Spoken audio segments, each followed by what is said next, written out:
ചോദിക്കാതെ വരുന്നുണ്ട് പെണ്ണുങ്ങൾ അടിച്ചു മാറ്റുന്നത്. ഭർത്താവിൻ്റെ പൈസ അടിച്ചു മാറ്റുന്ന പെണ്ണുങ്ങളില്ലേ? ചോദിക്കാതെ എടുക്കുന്ന സഹോദരിമാരില്ലേ?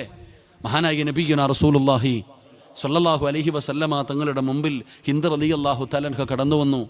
ഹിന്ദെന്ന് പറയുന്ന മഹദി കടന്നു വന്നിട്ട് നബി തങ്ങളോട് ചോദിച്ചു, നബിയേ, എൻ്റെ ഭർത്താവ് അബൂ സുഫിയാൻ ജനങ്ങളുടെ മുമ്പിലൊക്കെ വലിയ ആളാ, എനിക്ക് ചെലവിനൊന്നും തരത്തില്ല നബിയെ, എനിക്ക് ചെലവിനൊന്നും തരാറില്ല, ഞാൻ ഇടയ്ക്കിടയ്ക്ക് എനിക്ക് ആവശ്യമുള്ളത് എടുക്കാറുണ്ട്, അത് അനുവദനീയമാണോ?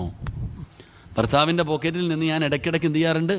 ചോദിക്കാതെ എടുക്കാറുണ്ട്, അത് അനുവദനീയമാണോ? പാവമാണോ? അതാ ചോദിച്ച മസല. നബിതങ്ങൾ പറഞ്ഞു കൊടുത്ത മറുപടി എന്തെന്നറിയോ? അള്ളാഹു നമുക്ക് പഠിക്കാൻ ഭാഗ്യം തരുമാറാകട്ടെ.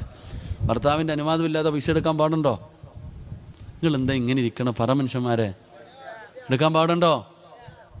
പാടുണ്ടോ തത്തമാരെ? മസല ഞാൻ പറഞ്ഞുതരാം.